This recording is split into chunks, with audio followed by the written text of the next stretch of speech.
ಇನ್ನು ಮುಡಾದಲ್ಲಿ ಕೋಟ್ಯಾಂತರ ರೂಪಾಯಿ ಅಕ್ರಮ ಆರೋಪ ಕೇಸ್ಗೆ ಸಂಬಂಧಪಟ್ಟ ಹಾಗೆ ಇಡಿ ಕಚೇರಿಗೆ ಆಗಮಿಸಿದಂತ ಆರ್ಟಿಐ ಕಾರ್ಯಕರ್ತ ಗಂಗರಾಜ್. ಈ ಮುಡಾ ಕೇಸ್ ಏನಿದೆ ಇದಕ್ಕೆ ಸಂಬಂಧಪಟ್ಟ ಹಾಗೆ ಆರ್ಟಿಐ ಕಾರ್ಯಕರ್ತ ಗಂಗರಾಜು ಈಗ ಇಡಿ ಕಚೇರಿಗೆ ಆಗಮಿಸಿದ್ದಾರೆ.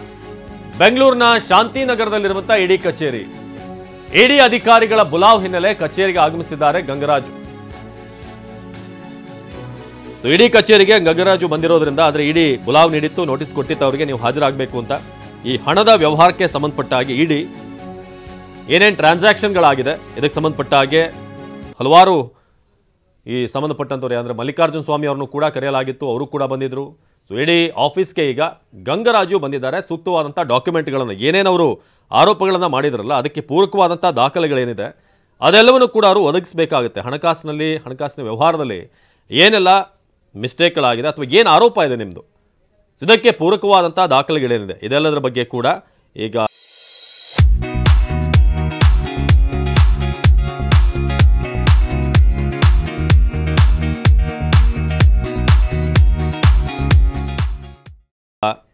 ಇಡಿಗೆ ಮಾಹಿತಿಯನ್ನು ಕೊಡಬೇಕಾಗುತ್ತೆ.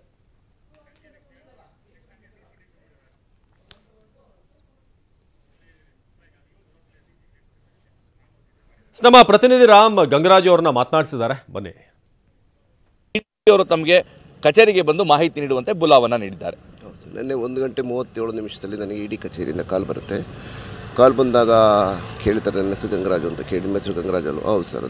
ಆಮೇಲೆ ಅದಾದ ನಂತರ ನೀವು ನಾಳೆ 10:30 ನೀವು ಬರಬೇಕಾಗುತ್ತೆ, ಬನ್ನಿ, ನಿಮ್ಮದು ಮಾಹಿತಿ ಏನಿದೆ, ನಿಮ್ಮಲ್ಲಿ ದಾಖಲೆಗಳು ಏನಿದ್ದಾವೆ ತೊಗೊಂಬನ್ನಿ ಅಂತ. ಈ ಹಿಂದೆ ಸಹ ತಮಗೆ ಇಡಿ ಬುಲಾವನ್ನ ನೀಡಿತ್ತು, ಸಾಕಷ್ಟು ಮಾಹಿತಿಗಳನ್ನು ದಾಖಲೆಗಳನ್ನು ಕಲೆ ಹಾಕಿತ್ತು. ಈಗ ಏನು ಬುಲಾವನ್ನ ನೀಡಿದಾಗ ಯಾವ ಕಾರಣಕ್ಕೆ ಅಂತ ಏನಾದ್ರು ಹೇಳ್ತಾ?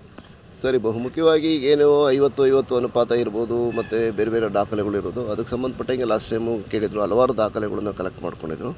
ನೀವು ಸಿದ್ದರಾಮಯ್ಯ ಪ್ರಕರಣಕ್ಕೂ ಸಂಬಂಧಪಟ್ಟಂಗೆ ಹಲವಾರು ದಾಖಲೆಗಳು ಹೆಚ್ಚಿನ ಅವರ ಇದ್ರ ಪ್ರಕಾರ 50-50 ಅನುಪಾತದ ಆಗಿರುವಂಥ ಭ್ರಷ್ಟಾಚಾರದ್ದು ನಾನು ಹಲವಾರು ದಾಖಲೆಗಳನ್ನು ಕೊಟ್ಟಿದ್ದೀನಿ. ಸೊ ಇವಾಗ ಏನು ಕೇಳ್ತಾರೆ ಗೊತ್ತಿಲ್ಲ, ಈಗ ಏನು ಕೇಳಿದ್ರು ನಾನು ಕೊಡ್ಲಿಕ್ಕೆ ನಾನು ರೆಡಿ ಇದ್ದೀನಿ ಸರ್. ಅದು ಯಾಕಂದರೆ ಪ್ರಮುಖವಾಗಿ ತಾವು ಮಾಡಿದಂಥ ಆರೋಪ ಸೆಟಲ್ಮೆಂಟ್ ಡೀಡ್ ಅನ್ನೋ ಹೆಸರಿನಲ್ಲಿ ಕಿಕ್ ಬ್ಯಾಕ್ಗಳನ್ನು ತೆಗೆದುಕೊಳ್ತಾ ಇದ್ದಾರೆ ಅಂತೇಳಿ ಒಂದು ವಿಡಿಯೋವನ್ನು ಬಿಡುಗಡೆ ಮಾಡಿದ್ರಿ, ಮತ್ತು ಸಾಕಷ್ಟು ಆರೋಪಗಳನ್ನ ಮಾಡಿದ್ರಿ. ಹೌದು, ಈ ಸೆಟಲ್ಮೆಂಟ್ ಡೀಡ್ದೇ ಮೇಜರ್ ಆಗಿದೆ ಸರ್. ನಾನು ವಿಡಿಯೋನೂ ಸಹ ಬಿಡುಗಡೆ ಮಾಡಿದ್ದೆ. ಏನೋ ಶಿವಣ್ಣ ನಾನು ವಿಡಿಯೋ ಕಳಿಸಿದ್ದೆ ಅವ್ರ ಮೊಬೈಲಿಂದ, ಅದನ್ನು ಬಿಡುಗಡೆ ಮಾಡಿದ್ದೆ. ಅದಕ್ಕೆ ಸಂಬಂಧಪಟ್ಟ ಹಲವಾರು ಕಡೆ ರೈಡು ಮತ್ತು ಮತ್ತೊಂದು ಆಗಿದೆ. ಆ ಸೆಟಲ್ಮೆಂಟ್ ಡೀಡ್ ಬಗ್ಗೆನೇ ಇನ್ನು ಸೆಟಲ್ಮೆಂಟ್ ಡೀಡ್ ಅವೆರಡೇ ಅಲ್ಲ, ಮತ್ತು ಬೇರೆ ಬೇರೆ ಆಗಿದ್ದಾವೆ ಅಂತ ಮಾಹಿತಿ ಇದೆ. ಅದನ್ನು ನಾನು ದಾಖಲೆಗಳು ಕಲೆಕ್ಟ್ ಮಾಡ್ತಾ ಇದ್ದೀನಿ. ಅದನ್ನು ಸಹ ವಿಚಾರಣೆ ಮಾಡ್ತಾರೆ. ಅದನ್ನು ವಿಚಾರಣೆ ಮಾಡ್ತಾರೆ, ಅದಕ್ಕೂ ಸಹ ನಾನು ಪೂರಕ ದಾಖಲೆಗಳನ್ನು ಒದಗಿಸಿ ಸಿದ್ಧವನ್ನಾಗಿ. ಕಳೆದ ಬಾರಿನೂ ಕೊಟ್ಟಿದ್ದೀರಾ? ಕಳೆದ ಬಾರಿ ದಾಖಲೆ ಕೊಟ್ಟಿದ್ದೀನಿ, ಮಾಹಿತಿನೂ ಕೊಟ್ಟಿದ್ದೀನಿ. ಈಗ ಮತ್ತೆ ಏನಾದರೂ ಫರ್ದರ್ ಏನಾದರೂ ಅಂತ ಏನಾದರೂ ಹೆಚ್ಚುವರಿ ಏನಾದರೂ ಮಾಹಿತಿ ಕೇಳಿದ್ರೆ ನಾನು ಕೊಡಲಿಕ್ಕೆ ಸಿದ್ಧನಿದ್ದೀನಿ. ಸರ್ಚ್ ವಾರೆಂಟ್ ಬಗ್ಗೆ ಮಾಹಿತಿನ ಸೋರಿಕೆ ಮಾಡಿದ್ರು ಅಂತೇಳಿ ಯಾವ ರೀತಿ ಸೋರಿಕೆ ಮಾಡಿದ್ರು, ಯಾರಿಗೆ ಸೋರಿಕೆ ಮಾಡಿದ್ರು, ಮತ್ತು ತಮ್ಮ ಬಳಿ ಏನು ದಾಖಲೆ ಇದೆ ಅಂತ? ಸರ್, ಈಗ ಸರ್ಚ್ ವಾರೆಂಟ್ ಸೋರಿಕೆ ಅಂತಂದರೆ ಇವಾಗ ಸರ್ಚ್ ವಾರೆಂಟ್ಗೆ ಅಂತ ರಿಕ್ವೆಸ್ಟ್ ಕೊಡ್ತಾರೆ ಲೋಕಾಯುಕ್ತ ಮುಖ್ಯ ನ್ಯಾಯಮೂರ್ತಿಗೆ. ಕೊಟ್ಟಾಗ ಅವ್ರಲ್ಲ ಸರ್ಚ್ ವಾರೆಂಟ್ 2-3 ಡೇಸಲ್ಲಿ ಕೊಡ್ತೀವಿ ಅಂತ ಹೇಳ್ತಾರಲ್ಲ. ಅದಾದಮೇಲೆ ಅವರೇನು ಅಂದರೆ ಇವನು ಮಾಲ್ತೇಶ್ ಅವರು ಮೂಡಾ ಅಧಿಕಾರಿಗಳು ಅಂದರೆ ಮಾಲ್ತ DYSP ಆಗಿದ್ದಾರೆ. ಅವರು ನಮ್ಮ ಮೈಸೂರು ನಗರಾಭಿವೃದ್ಧಿ ಪ್ರಾಧಿಕಾರದ ಹಿಂದಿನ ಆಯುಕ್ತರಾದ ದಿನೇಶ್ ಕುಮಾರ್ ಅವರು, ನಟೇಶ್ ಅವರಿಗೆ ಮತ್ತು ಬರಿತಿ ಸುರೇಶ್ ಅವರಿಗೆ ಅದು ಇತರರಿಗೆಲ್ಲ ಅದನ್ನು ಮಾಹಿತಿನ ಲೀಕ್ಔಟ್ ಮಾಡ್ತಾರೆ. ಲೀಕ್ಔಟ್ ಮಾಡಿದಾಗ ಆ ಲೀಕ್ಔಟ್ ಮಾಡಿ ಒಂದು 4-5 ದಿವಸದೊಳಗಡೆ ಆಲ್ರೆಡಿ ಡೀಲ್ ಸ್ಟಾರ್ಟ್ ಆಗಿಬಿಟ್ಟಿದೆ. ಹಾಗಾಗಿ ಇವರು ಸರ್ಚ್ ವಾರೆಂಟ್ ಕೊಟ್ಟ ಡಿಲೇ ಆಗಿರೋದ್ರಿಂದ ಅದಕ್ಕೆ ಸಂಬಂಧಪಟ್ಟ ದಾಖಲೆಗಳು ಏನಿಬೋದು 8 ಕೋಟಿ ಅಕ್ರಮ ಕೊಟ್ಟಿದ್ದಾರೆ ಲೋಕಾಯುಕ್ತರಿಗೆ ಅಂತ ಹೇಳಿದಾರಲ್ಲ ಮಾಲ್ತೇಶ್, ಅದಕ್ಕೆ ಸಂಬಂಧಪಟ್ಟ ದಾಖಲೆಗಳು ನಾನು ಸಬ್ಮಿಟ್ ಮಾಡೋಕ್ಕೆ ಇವತ್ತು ರೆಡಿ ಇದ್ದೀನಿ. ಯಾಕೆಂದರೆ ಮೊನ್ನೆ ಗರತೇವತ ರಾಜ್ಯಪಾಲರಿಗೆ ನಾನು ಆಲ್ರೆಡಿ ದೂರು ಕೊಟ್ಟಿದ್ದೀನಿ, ಅಲ್ಲಿಂದ ನನಗೇನು ರಿಯಾಕ್ಷನ್ ಬಂದಿಲ್ಲ.